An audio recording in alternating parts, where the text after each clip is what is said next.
တိုင်းရင်းသားအရေးကိုဒီအတိတ်ပဲဖြစ်ဆိုချက်ကကျွန်တော်တို့နိုင်ငံမှာဘာမှမရှိဘူးဟိုတူလေးပဲဟိုကျောင်းအောင်ဆန်းပြောခဲ့တဲ့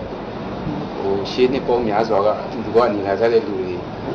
ဆိုတဲ့ဒီတပိုက်လေးပဲရှိတာတိုင်းရင်းသားအရေးရဲ့အတိတ်ပဲဖြစ်ဆိုချက်ကဒီကနေ့အထိပေါ့နော်အဲ့တော့ကျွန်တော်တို့ဒီတွင်းမှာနေတဲ့လူတွေအကုန်လုံးကတိုင်းရင်းသားလို့ပြောလိုက်ရင်ပါတယ်ဟို national ဆိုတာပါတယ်နော် citizen ဆိုတာပါတယ်အခုချိန်ထိဟိုတိချာချာတိကျတဲ့အတိတ်ပဲဖြစ်ဆိုချက်တွေမရှိသေးဘူးအဲ့ခါကျတော့အเจ้าမှာဟိုပေါ့ဟိုအเจ้าမှာအရင်တော့ကတိုင်းရင်းသားစာပေများကိုသင်ကြားခွင့်ရှိတယ်လို့ပြောခဲ့တယ်ဒါပေမဲ့ပညာရေးဝန်ကြီးဌာနမှာဥပဒေတစ်ခုဗာပြဋ္ဌာန်းထားတယ်ဆိုတော့စာတင်ကျောင်းတွင်ဆရာဆရာမများနားမလည်တော့ဘာသာစကားကိုပြောဆိုခြင်းဟာဟိုအရင်ဆိုင်မှုဖြစ်တယ်လို့ပြောတယ်အခုမြစ်ချင်းနာဟိုဒုတိယပြည်နယ်ပညာရေးမှူးကိုလည်းပြောခဲ့တဲ့စကားအခုဟိုဆရာမကြီးအကျိုးကြီးဟိုကျွန်တော်တို့ကွန်ပျူတာကတော်ဆင်းလာသူကလည်းပြောတာအခြေခံဥပဒေအရာကဟိုတန်တူဘမှာလည်းမပါဘူးဘယ်ပြည်နယ်မှာမှမပါဘူးအဲ့တော့ဒီ time table ဘယ်လိုဆွဲတယ်လဲဆိုတော့အဆညနဲ့ဆွဲတယ်အဲ့ဒီခါကျတော့ဟိုလက်တွေ့ပိုင်းမှာဟိုဒီတင်ကြားဖွင့်လာတော့လက်တွေ့ပိုင်းမှာဖြစ်မှာနောက်တတ်မတော်မှာပါရှိတယ်လေဆိုတော့အများကိုယ်ွယ်တော့ဘာသာဟိုမကိုးကွယ်တော့သူဒီပုံမှုထက်ပုံရအစစ်မတက်ရဆိုလို့ရှိတယ်ဒါတတ်မတော်အဲ့တော့လွန်ခဲ့တဲ့ကျွန်တော်တို့ချင်းရိုင်းမှာပထမအချိန်တွေ့တဲ့အခါမှာပဲဟိုဝန်ကြီးကောင်မင်းကပြောတယ်ဟာအခုတော့ဒီဥပဒေဒီမတုံးနဲ့လို့သမရအမိန့်ပေးတယ်အဲ့တော့ကျွန်တော်ပြောတာကဝန်ကြီးအမိန့်ပေးရုံနဲ့မရဘူးမပုံတင်ကနေစရအောင်လို့ကျွန်တော်တို့ပြောတာတကယ်ပဲခုနပြောလို့ပေါ့ဟိုသူမျိုးချင်းဘာသာတစ်ခုချင်းကိုပြောတာမဟုတ်ပြင်မဲ့ခြုံပြီးတော့အဲ့လိုတတ်မှတ်ထားတဲ့အခါမှာတော့ဟိုအလိုလိုနဲ့တွေးသွားတဲ့သဘောတွေအများကြီးရှိတယ်နောက်တစ်ခုကဘာလဲဆိုတော့ကျွန်တော်တို့ဟိုအယောင်ဆိုးခံရတဲ့အထက်မှာမီဒီယာပါတာပေါ့နော်ဟိုနှစ်ပေါင်း90လောက်ဟိုပြည်တွင်းမှာရှိတဲ့သတင်းဌာနတွေကဒီအစိုးရရဲ့ဟိုအကြိုက်လိုက်ပြီးတော့ရေးတဲ့အခါမှာကျတော့သတင်းတွေအမှားဖြစ်တယ်နောက်တစ်ခုကတော့သူတို့ကိုယ်တိုင်အလိန်ခံရတယ်ဒီနိုင်ငံတော်ကိုတာဝန်ယူနေတဲ့ကောင်းဆောင်တွေကိုလည်းအလိန်ခံရတယ်အခုသူချုပ်ဘုချုပ်ဆိုပင်နဲ့အခုကိုနိုင်အနောက်ပိုင်းတိုင်းနဲ့အဲ့ချိန်မှာသူကဆိုင်ဖာကြီးဝမ်းအဲ့တော့ကျွန်တော်တို့နှစ်ယောက်ကိုကျွန်တော်ဟိုထောက်ပြတာမြစ်ကြီးနားမှာအမ်နိခါချန်နေဆိုတာလာစစ်ထုတ်အဲ့တော့ဒီချန်နေမှာပါလာတယ်လေဆိုတော့ပန်းနန်းတင်ဒီတော့ကနေတော့ပန်းနန်းတင်မှာကာလမ်ပေါက်ပြီးလို့ဒီချန်နေတယ်မှာကြီးထားတယ်အဲ့တော့ဟိုဘီကင်းချစ်ကြီးရဲ့ဆိုင်ကကြီးရဲ့အဲ့မှာတက်ထားပြီးတော့တပ်ပုံရိုက်ပြီးတော့ပါအဲ့တော့တကယ်တော့ဒီကားကိုကြန့်ခိုင်ရင်တုံပြီးမှသွားတာဟိုဆိုင်ကကတော့သူတို့ထမ်းပြီးမှဟိုမှာသွားထားတာဒီဆိုင်ကနဲ့ကားမိုးတွေရောက်တော့ဒီတိုင်းထားခဲ့တာပိုင်ရှင်တွေကစိတ်ညစ်နေတာအဲ့တော့ကျွန်တော်ပြောတာကပူတာဝတီကမှာဖြစ်တဲ့ကိစ္စကတိုင်းမှုနဲ့ဒီထောက်လိုင်းကြီးဝါကတော့မသိဘူးဆိုရင်နိုင်ငံတော်ကသိဖို့ဆိုတော့အဝေးဖြစ်သွားပြီအဲ့တော့ခုနပြောလို့ပေါ့သူတို့ဟိုကျွန်တော်တို့ကနှစ်ပေါင်း90လောက်ဒီလိုဖြတ်တန်းလာခဲ့တဲ့အခါမှာကျတော့တော်တော်လေးကိုဟိုအယူဆခြင်းမတူတာလို့ဘာလို့ဖြစ်လာအဲ့တော့ခုနဆရာတော်ပြောသလိုပဲဟိုပညာရေးစနစ်ပေါ့ကျွန်တော်ငငယ်တုန်းကသင်ခဲ့တဲ့ပညာရေးစနစ်နောက်ကျွန်တော်တို့အရင်သင်ခဲ့တဲ့ပညာရေးစနစ်ကျွန်တော်ကြည့်တမိုင်းအကြောင်းကိုကျွန်တော်ဖတ်ကြည့်တာကျွန်တော်က Regional College တက်ခဲ့တဲ့အခါမှာအနည်း20စီမံကိန်းကအကြောင်းခန်းထဲမှာသင်လို့မရတော့ဘူးတင်နေရင်လည်းပဲဒီဟာကိုရက်လိုက်ရတယ်အဲ့တော့အခုကဒီပညာစနစ်ကိုအားလုံးပြောနေကြတဲ့ခါမှာကျွန်တော်ပညာစနစ်ကြီးတစ်ခုလုံးကိုဘယ်လိုလုပ်ကြမလဲဆိုတော့ဘာမှအခုဒီမှာပြောနေတယ်အဲ့တော့ကျွန်တော်အမြင်ကပါလဲဆိုရင်ပညာရေးကတင်ညွှန်းတန်းကတော့ကောင်းတယ်တိုးတော်လည်းပဲဒီကျွန်တော်ကဘယ်လိုဖြစ်လဲဆို apply ဖြစ်ဖို့အတွက်ကျွန်တော်ကမတင်ခဲ့ရဘူးနောက်တစ်ခုကဟိုနိုင်ငံခြားဖြတ်ပြီးမှပညာသင်တဲ့ခါမှာကျွန်တော်ကကိုယ်ကမစာမလိုက်နိုင်ဘူးလို့ပြောတဲ့အခါမှာဘာပဲတွေ့ရတယ်လဲဆိုတော့ knowledge ဘိုင်းမှာတွေ့ရတယ်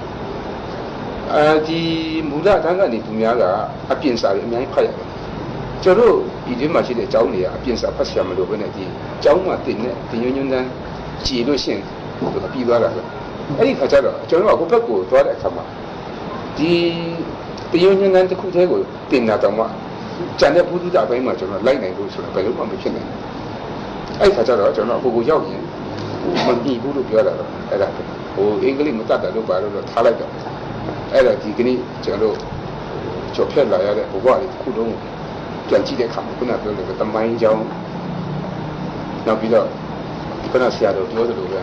လုံခဲ့တဲ့အချိန်မှာဘုချုပ်အောင်ဆန်းလို့ပြောလိုက်ရင်ကျွန်တော်ငယ်တုန်းကမမိတယ်နှစ်သားသုံးနှစ်သားလောက်စပင်ညက်မယ်ဆိုအမေကကျွန်တော်ပတ်စံပေးလိုက်တယ်ကိုယ့်ကိုသွားတာပဲအဲ့တော့အမေကပါတင်ပေးတယ်ဆိုတော့သူကဟိုတော့ train လုပ်တယ်လေဆိုင်မှာသွားဘုချုပ်ကြီးညက်ပေးပါလို့တော့ပြောကိုယ့်ကိုသွားလာအဲ့တော့ဒီလိုအရင်တော့ကဒီကျွန်တော်ရဲ့စိတ်ထဲမှာ model တခုရှိတာပေါ့နော်အရင်တော့ကတော့နောက်ပိုင်းမှာမရှိဘူးအခုကဒီအချိန်မှာကျွန်တော်ကတစ်ခါပြန်ပြီးကျွန်တော်ကငင်းချမ်းရေးအတိုင်းထွက်လာအခုကငင်းချမ်းရေးလို့ပြောတဲ့အခါမှာကျွန်တော်တို့တရားဟိုကနေခံယူတဲ့ငင်းချမ်းရေးနိုင်ငံတော်ကနေချမှတ်ထားတဲ့ငင်းချမ်းရေးတစ်ခုကနည်းနည်း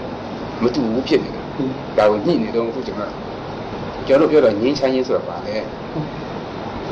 တိုက်ပွဲမရှိလို့ရှိရင်ငင်းချမ်းရေးလို့ခေါ်တာဒီနေ့ကပဲဒုတိယသမ္မတမင်းကုမာအဖွဲ့ဒီအားလုံးကိုငင်းချမ်းရေးလမ်းကြောင်းကိုတက်လာနိုင်အောင်ကြိုးစားရမယ်လို့ပြောတယ်အဲ့တော့ငင်းချမ်းရေးလမ်းကြောင်းဆိုတာပါအဲ့တော့ဒီသဘောထားတွေကျွန်တော်အများကြီးညှိအောင်မှာပေါ့လေတကယ်တော့ကျွန်တော်ကချင်လူမျိုးတွေစိတ်ထဲမှာပါရှိတယ်ဆိုတော့ပြည်တော်စုမြန်မာနိုင်ငံလို့ဖြစ်ပေါ်လာအောင်ကြိုးစားတဲ့အထက်မှာကချင်လူမျိုးနဲ့ထိဆုံးမပါဒါကြောင့်မလို့အရင်ကျွန်တော်ဒူဝါဆော်လန်ကဥနေဝင်းကိုစာရေးတဲ့အခါမှာအဲ့ချိန်မှာကချင်ပြည်နယ်အစိုးရကဒီလုတ်ပိုင်ခွင့်အများကြီးရှိတယ်ကချင်ပြည်နယ်အစိုးရရဲ့လုတ်ပိုင်ခွင့်ထဲမှာတချို့ဟာဟိုအစိုးရဟိုအတိပေးယုံတော့လုံးနိုင်တဲ့ခွင့်အရေးတော်တော်များများတွေ့ရတယ်အခုကျွန်တော်ပြန်လေ့လာကြည့်တဲ့အခါမှာအဲ့တော့ဒူဝါဆော်လန်ဒီရေးတဲ့အခါမှာလည်းဒီကိစ္စပဲသူရေးတယ်အဲ့တော့ကျွန်တော်ကချင်လူမျိုးတွေကကဘာမှာပြည်တော်စုမြန်မာနိုင်ငံလို့စတင်ပေါ်ပေါက်လာအောင်ကြိုးစားတဲ့အချက်မှာကျွန်တော်ကိုယ်တိုင်ပါဝင်ခဲ့တယ်အဲ့ဒီကတော့ဒီအခုလိုဗမာစာပြပြမရေးသေးဘူးပေါ့ငါကိုယ်တိုင်ပါဝင်ခဲ့တယ်လို့ဘုရားကြီးနေဝင်သူရေးခဲ့တယ်အဲ့တော့ဒီကနေ့ကျွန်တော်ကချင်လူမျိုးတွေအနေနဲ့က40ခွန်မှာကျွန်တော်ကပြင်လုံးကနေအစပြုလာတဲ့ပြည်တော်စုစိတ်ကနဲ့ပြည်တော်စုထဲမှာအတူတူနေမယ်လို့ကျွန်တော်ပြောနေကြတယ်ဒါကြောင့်ကျွန်တော် KIO ကအမျိုးသားညီလာခံမှာလည်းဒီကိစ္စကိုကျွန်တော်ပြင်တယ်ဒါကြောင့်ဒီကနေ့ကျွန်တော်တို့ KIO နေပြောနေတာကကျွန်တော်တို့ပြည်တော်စုထဲမှာမတူညီတဲ့လူမျိုးစုတွေအများကြီးအဲ့တော့မတူညီတဲ့ဥကွယ်မှုအများကြီးအဲ့တော့အတူတူနေဖို့ဆိုလို့ရှိရင်အတူတူနေလို့ရတဲ့အခြေခံဥပဒေတစ်ခုရှိရမယ်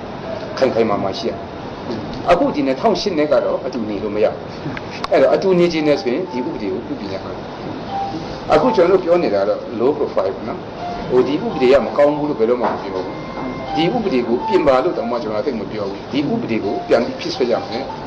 အဲ့တော့အခုကျွန်တော်တို့ပြောနေတာလေခုနအဲ့ဒါ47မှာကျွန်တော်တို့ဘောလူဖြစ်တဲ့ပင်လုံးကြာချုပ်ရပင်လုံးစိတ်ကအရာကျွန်တော်ကအတူတူနေထိုင်နေဖြစ်တယ်အဲ့တော့အတူတူနေဖို့ဆိုလို့ရှိရင်အတူတူနေနိုင်တဲ့အခြေခံဥပဒေတစ်ခုရှိရပင်လုံးကိုဘုရားအောင်ဆန်းလုပ်ကြံပြီးခံရပြီးတဲ့နောက်ပိုင်းမှာဒီပင်လုံးစိတ်ကအပြည့်ပြောက်ဖို့ဖြစ်ရတယ်47 constitution ကို74ကနေပြုပြင်လိုက်တယ်ဒါတနည်းဒီမှာတော့ပင်လုံးတတ်တာလို့ဖွင့်ကြလို့ဒီတိုင်းပဲမြင်မှန်တယ်ဘာလို့ဆိုတော့ပင်လုံးကိုလက်မှတ်ထိုးတာကလုတ်ခဲ့တာဘုချုပ်မှန်တယ်ဘုချုပ်တတ်တာပင်လုံးတတ်တာပဲပင်လုံးတတ်လို့လေဒီလိုခွင့်ပြုနိုင်ငံကြီးပြည်စည်းကြတာပဲဟုတ်တယ်ပင်လုံးပြန်ရှင်တန်မှပဲကောင်းတယ်ဒါကြောင့်အခုက47ကို74နဲ့ပြင်လိုက်တယ်လို့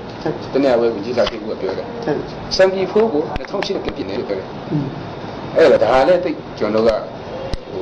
ရတာဘူးဒါမကြဘူးလို့ကျွန်တော်ဒီလိုပဲယူဆတယ်ခုနကျွန်တော်ပြောလို့ပဲဒီကနေ့ကျွန်တော်ပြောနေတာကပြည်တော်စုထဲမှာအတူတူကနေထိုင်ရေး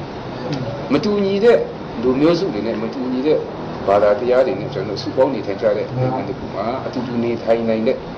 ခိုင်မာတော့အခြေခံမှုတွေရှိရမယ်ဒါကျွန်တော်တို့အခုချိန်ထိကျွန်တော်ပြောနေတာအဲ့ဒါဒီအရာကနိုင်ငံတော်အချုပ်အခြာအာဏာတာဝန်ကိုတတ်မတော်မှာပဲတာဝန်ရှိတယ်လို့ရေးထားတယ်အဲ့တော့ကျွန်တော်တို့ကဂျန်တဲ့တခြားလူတွေကဘာဖြစ်လို့ကာကွယ်ခွင့်မရနိုင်ဘူးလဲဒါကျွန်တော်ဗိုလ်ချုပ်ကြီးရင်းမြင့်ကိုဒီကိစ္စကျွန်တော်ဆွေးနွေးနေတာကောင်းပြီဒါဆိုရင်ဒီ25ရက်ခိုင်နှုန်းကိုတတ်မတော်ကယူမယ်ဆိုရင်ထားလိုက်တော့ DSC မှာခင်ဗျားတို့ရခိုင်နှုန်းဘယ်လောက်ပေးမလဲတိုင်းရင်းသားတွေဒါလည်းလက်မခံနိုင်ဘူးအဲ့တော့ကျွန်တော်ပြောတာကပြည်တော်စုတတ်မတော်ဒီဆောက်ရေးနိုင်ငံတော်ကိုပြည်တော်စုမြန်မာနိုင်ငံတော်လို့ခေါ်တယ်ဆိုရင်ပြည်တော်စုတတ်မတော်ဆိုတာရှိရမယ်ဒါဆိုရင်ကျွန်တော်ကစစ်ဦးစီးချုပ်တယောက်ရဲ့အုပ်ချုပ်မှုအောက်မှာကျွန်တော် KIA တပ်ဟာပြည်တော်စုတပ်များအဖြစ်တို့ပြင်ဆင်ဖွဲ့စည်းမယ်လို့ကျွန်တော်က propose လုပ်ခဲ့တာအဲ့တော့ခုနကျွန်တော်တို့ပြောသလိုပဲဟို ကျွန်တော်တို့ KIO ကနေပြီးမှဒီမီဒီယာဘိုင်းနဲ့ထိတွေ့မှုတွေနေတဲ့အခါမှာဟိုလူတို့ကိုချပြနိုင်မှုမရှိတဲ့အခါမှာဘာဖြစ်လို့အခု ceasefire agreement မလုပ်နိုင်ဘူးလဲဆိုတော့မိကွန်းကျွန်တော်အမေးခံရတယ်။တနေ့ကဒီမှာလာတဲ့အဖွဲ့တွေတော့ကျွန်တော်ရှင်းပြတယ်။ကျွန်တော်တို့ကဒီ81လောက်မှာကျွန်တော်ဒီမဆလာအစိုးရနဲ့ဆွေးနွေးခဲ့ကြတယ်။အဲဒီတော့ကကျွန်တော် blog ထိပြောခဲ့တယ်ဆိုတော့ကောင်းပြီ။ကျွန်တော် KIO အနေနဲ့မြန်မာ Socialist Landscape Party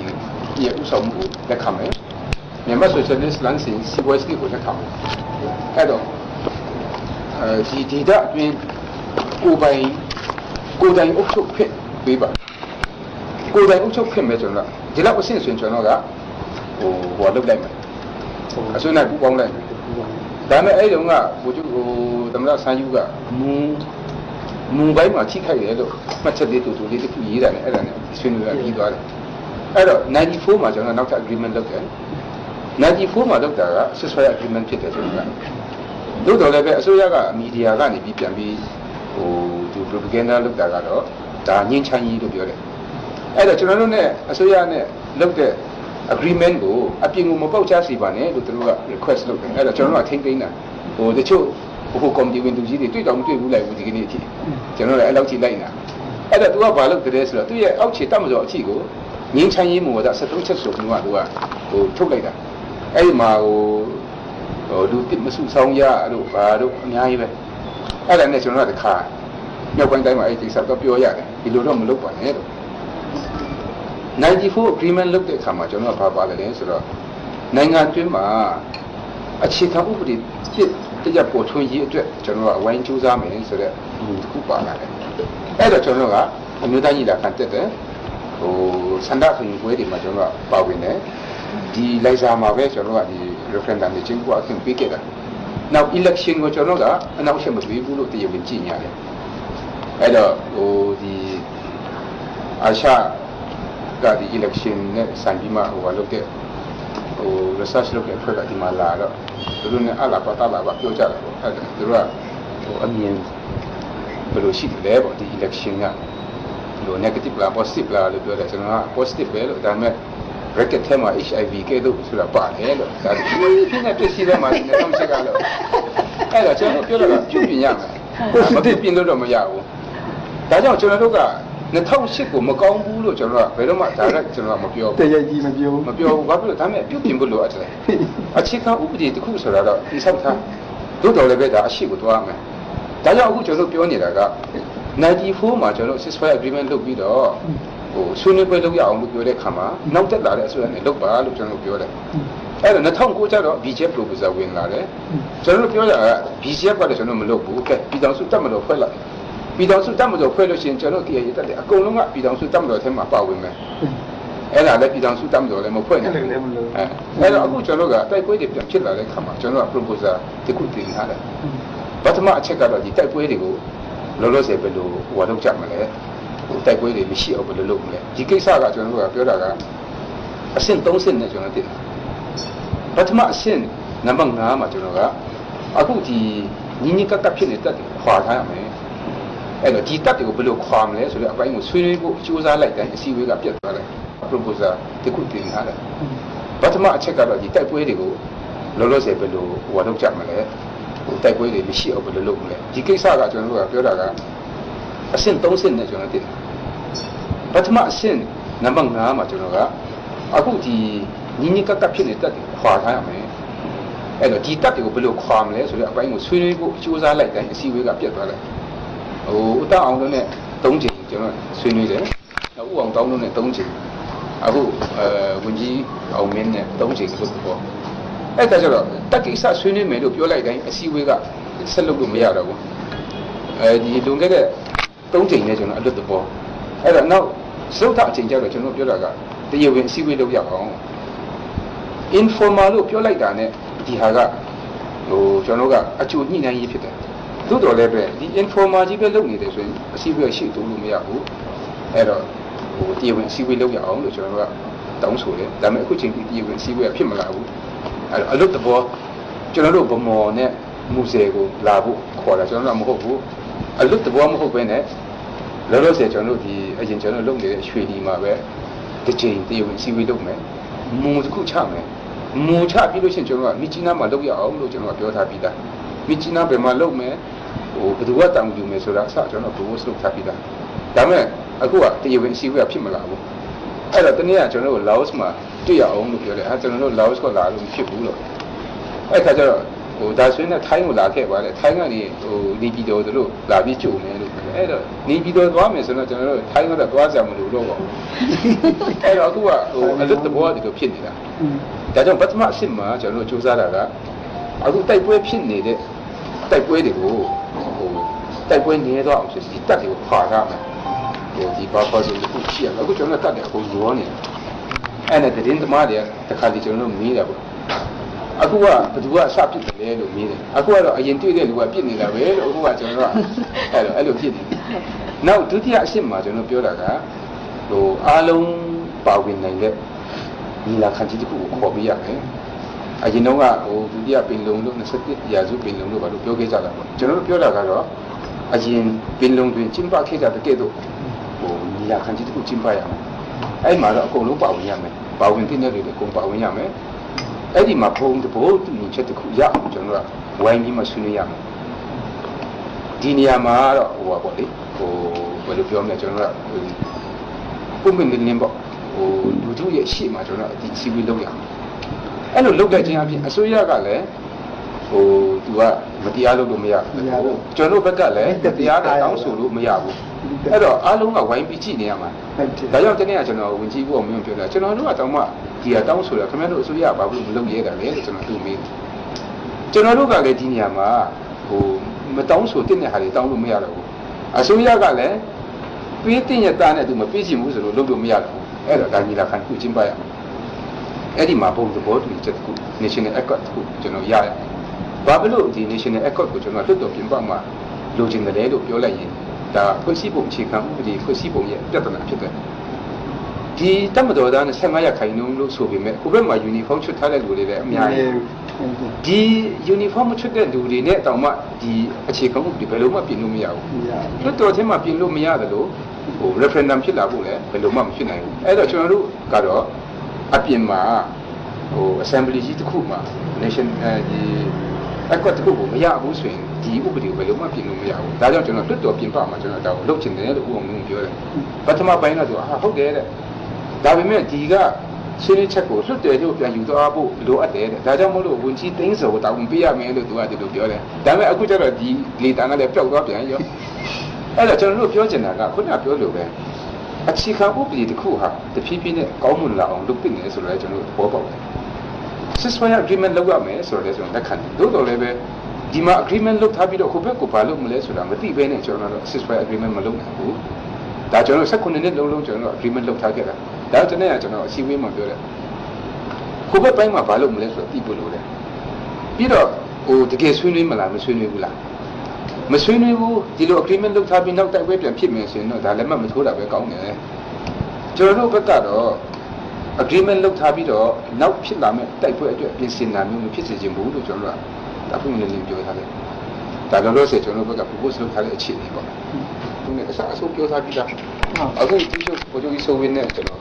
သူကနားပေါ်ပြီးတော့အဲ့ဒါကျွန်တော်ပြောတယ်ဟုတ်တယ်လို့ပဲတဲ့ဒါနဲ့ဒီစီစဉ်ကဘယ်လောက်ကြာမလဲတဲ့15နှစ်လောက်ကြာမလားလို့သူကမေးတယ်ခင်ဗျားတို့အစိုးရကဟိုတကယ်လုပ်ချင်လို့ရှိရင်မကြောက်ပါဘူးလို့9နှစ်ဆိုပြီးနိုင်တယ်လို့ကျွန်တော်ပြောတယ်ဒါကြောင့်အခုကျွန်တော်တင်ထားတဲ့ဒီ proposal ကအစ်စ်လည်းမဟုတ်ဘူး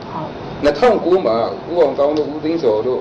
့ဟိုဘုသူကြီးရဲမြင့်တို့အခုဘုသူကြီးစိုးဝင်းတို့အစားအဆုံးကျွန်တော်ရှင်းပြပြီးသားခုနပြောသလိုပဲကျွန်တော်တို့ဘုသူကြီးရဲမြင့်ကပြောတော့ပေါ့ခင်ဗျားတို့အများနဲ့လက်နဲ့ကင်ထားပြီးမှတဲ့တိုက်ပွဲဝင်စရာမလိုပဲနဲ့နေလို့ရတယ်လို့ပြောတယ်ဒါကျွန်တော်တို့ကချင်လူမျိုးတွေကဟိုစစ်သားလုပ်လို့ရှိရင်တိုက်ပွဲဝင်ရမှာပဲကျွန်တော်လက်ခံတယ်လို့ဒါကျွန်တော်တို့ပြောနေတာကအခြေခံဥပဒေမှာနိုင်ငံတော်အချုပ်အခြာအာဏာကာကွယ်ဖို့တတ်မတော်မှာပဲတာဝန်ရှိတယ်အဲ့ဒါကျွန်တော်တို့ကိုဒီကာကွယ်ဖို့တာဝန်မပေးချင်ဘူးလားလို့ကျွန်တော်မေးတယ်ကောင်းပြီဒါဆိုကျွန်တော်ကချင်လူမျိုးတွေကကာကွယ်ဖို့တာဝန်မရှိဘူးလို့ကျွန်တော်ထုတ်ပြန်လိုက်မယ်လို့ကျွန်တော်သူတို့နောက်သေးတယ်သင်္စားဝိုင်းမှာအဲ့ဒါကျွန်တော်ပြောတယ်ပြည်ထောင်စုတတ်မတော်ဖွဲ့ရအောင်ကာကွယ်ရေးဦးစီးချုပ်တယောက်တည်းရှိရမယ်ဆိုတဲ့မူကျွန်တော်လက်ခံတယ်အဲ့တော့ပြည်ထောင်စုတတ်မတော်ဖွဲ့ပါအဲ့တော့ပြည်ထောင်စုတတ်မတော်မဖွဲ့ဘူးအခု အခုဒီမြန်မာတတ်မတော်ကလည်းပြည်တော်စုတတ်မတော်ပါပဲတဲ့အဲ့လိုပဲပြောတယ်အဲ့ဒါကျွန်တော်ပြောတာမဟုတ်ဘူးဒါဒီချက်ဖွဲ့ရမယ်ပြည်တော်စုတတ်မတော်ဖွဲ့အဲ့တော့အခုကအားလုံးကတော့ဒီ constitution ပြဿနာတွေပဲအခုကဘာမှာဒုတိယသမ္မတရွေးရအခက်ဆုံးဆိုတာလေဒါကျွန်တော်နိုင်ငံပဲရှိတယ်နော်အခုချိန်အခုမနေအဲ့တော့နောက်တစ်ခုကဘာလဲဆိုရင်ဟို English လို့ရေးထားတာနဲ့ဗမာလိုရေးထားတယ်လေကွာလို့ဟို constitution မှာဗမာလိုကျရင်တတ်မတော်လို့ရေးထားတယ်အင်္ဂလိပ်လိုကျတော့ဟို defense services ဆိုပြီးမှရေးထားတယ်ဟိုအဲ့လိုပေါ့ဟိုနည်းနည်းကွဲလွဲမှုတွေရှိတာပေါ့လေဟိုအဲ့လိုလုပ်တဲ့ခါကျတော့ဒီ constitution ပြဿနာတိုးတော်လည်းပဲကျွန်တော်ကဒီ constitution တစ်ခုလုံးကိုတိုက်ခိုက်နေရင်ဟိုညီလမ်းရှာလို့မရဘဲနဲ့ဖြစ်သွားမယ်အဲ့တော့ဘယ်လိုလုပ်ကြမလဲဆိုရင်ညီလမ်းကိုရှာတာပေါ့အခုလည်းကျွန်တော်ပြောနေတာကခုနကကျွန်တော်ပြောလို့ပဲအခုကျွန်တော်မေးရှင်တဲ့မေးခွန်းတွေအများကြီးဒါပေမဲ့ဟိုမေးလိုက်ရင်ဟိုပေါ့လေတယောက်ကန်ရှင်နေဖြစ်လာမှာဆိုလို့ဥပမာအခုတစ်နှစ်ကျော်သွားပြီဒီတိုက်ပွဲကောင်းပြီလွတ်တော်ကဒီတိုက်ပွဲကို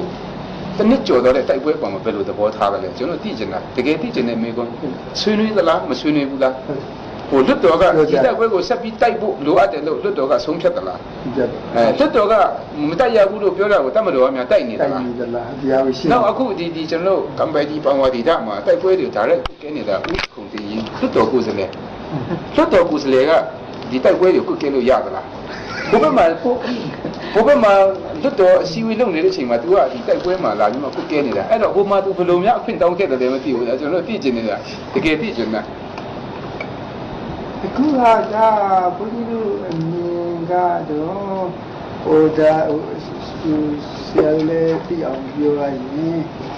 ဒီကချင်ကလည်းတကယ်ပြောရင်တော့စိတ်ကောင်းစရာစိတ်ကောင်းစရာပဲအများကြီးလိုက်ရောတယ်ဆိုတာဘုန်းကြီးတို့အကုန်မြင်နေတာကရင်ကပြောမလားအများကြီးလိုက်ရောတယ်ဒီဝါရှမ်းကပြောမလားအများကြီးဟောလုပ်တယ်ဆိုနေတာကိုယ့်လူတွေပဲပြောချက်ပါဗမာဆိုတော့ကိုယ့်လူတွေပြောရတော့ဒီလူပဲပြောကျွန်တော်တနေ့ကပဲဥပမာကျွန်တော်စတာဝန်ကြီးကျွန်တော်ကချင်နေရဟိုမာပြည်လို့ရကြတဲ့ကဒီကြောင့်စုကိစ္စကြီးပဲစဉ်းစားနေတာတော်တော်ပြင်ပန်းလာတယ်လို့ကျွန်တော်ပြောတယ်အဲ့တော့ကျွန်တော်ကဘာလုပ်ရမလဲဆိုတော့ခွန်းကြီးတို့ကတော့မြင်နေတာကဒီကာကွယ်ရေးဆိုတဲ့စကားကိုလည်းပဲခွန်းကြီးကနှစ်မျိုးမင်းဘာသာပြောင်းမှလို့ပြောတာအချင်းချင်းအဲ့ဒါနဲ့ပဲတို့လည်းဘုံမို့နေမတက်နိုင်တော့ဘူးအဲ့ခါကျတော့နောက်ဆုံးမှာဦးသိန်းစောဘာပြောလဲဆိုတော့ဟုတ်ကဲ့ပေါ့ကွာတဲ့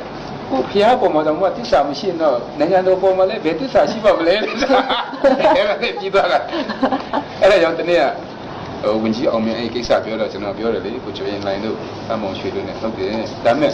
ဟိုပြောနေုံနဲ့မပြီးဘူးကျွန်တော်ပြောချင်တယ်ခုနပြောတယ်ခိုးဘပုံတင်မှာဘာလို့ကိုကိုကြီးပါလာဆိုပါရတာဒါကလည်းအရှိကပြပဲအချက်လက်ကအပေါ်မှာရှိရမှာအဲ့တော့ဒီနိုင်ငံသားတယောက်ကဘာပဲကူးကွယ်ဆိုလွတ်လပ်စွာကူးကွယ်နိုင်ရမှာအဲ့တော့ဒီကပ်ပြားကနိုင်ငံသားဖြစ်ကြောင်းသက်သေခံကပ်ပြားပဲအဲ့တော့ဒီနေရာမှာတော့ဒီကူးကွယ်ဒီဘာသာဆိုတာမျိုးသုံးစရာမလိုဘူးအဲ့တော့ခုနကျွန်တော်ပြောလို့ပဲဒီချုပ်ကင်မှုတွေကြောင့်ကျွန်တော်တို့ကတစ်ခါတလေမှာတိုင်းရင်းသားဒီကပဲနင့်နာကလားလို့ပြောတာမဟုတ်ဘူးတိုင်းရင်းသားဆိုအားလုံးပါတယ်မြို့ထဲလူတွေလည်းပါတယ်ဥပမာပညာရေးစစ်မှာဘာလို့ PhD တွေအများကြီးထွက်မလာရတယ်assistant lecturer ကဟိုကနေအဆာညာအနေဒါလည်းပြီးနေတယ် assistant မဖြစ်ဘဲနဲ့ဒီလူက PhD မရနိုင်ဘူးနေမှာရှိတဲ့ဆရာမတယောက်ရဲ့အရေးချင်းကတော့အဆာညာပဲသိနိုင်တယ်လက်ဆောင်ရောက်လာတော့ပေးလိုက်တာပဲအဲ့တော့ဟိုမှာ service မရှိဘဲနဲ့လည်းအရင်တော့ပညာစစ်က PhD ဘယ်လို့မှမရနိုင်အဲ့တော့ဒီကနေ့ကျွန်တော်တို့မှာကဒီအားလုံးကိုခြုံပြီးပြောမယ်ဆိုတော့ဒါအခြေခံပုဒ်ရဲ့ပြဿနာဒါကြောင့်ကျွန်တော်တို့စဉ်းစားကြည့်တာတော့ဒီ2015ရွေးကောက်ပွဲအရေးကြီးပြီးတော့2015မှာကျွန်တော်တို့ကဒီမိုကရေစီဒီပြောင်းလဲရေးတွေပို့ပြီးလုပ်နိုင်မယ်ဆို2016ကနေမှပြောင်းလဲရေးတွေတကယ်လုပ်နိုင်ပြီဒီချိန်မှတော့မရှိဘူးဒါကျွန်တော်ဒီလိုပဲမြင်ထားတယ်ဒီကြားထဲမှာဟိုကြီးမားတဲ့ပြဿနာမပေါ်ဘူးပဲအရေးကြီးတယ်အခုရခိုင်လိုပြဿနာတွေပေါ်လာရင်အများကြီးရှုပ်ကုန်တယ်တကယ်ကိုရှုပ်မှာတချို့နိုင်ငံကြီးတွေကကြည့်နေမှာဟို10နှစ်လောက်စစ်ဖြစ်လို့ရှိရင်ငါတို့ဘာလုပ်ကြမလဲဆိုတော့စဉ်းစားတဲ့နိုင်ငံတွေမရှိဘူးကျွန်တော်ပြောလို့မရဘူးတကယ်ကိုရှိတယ်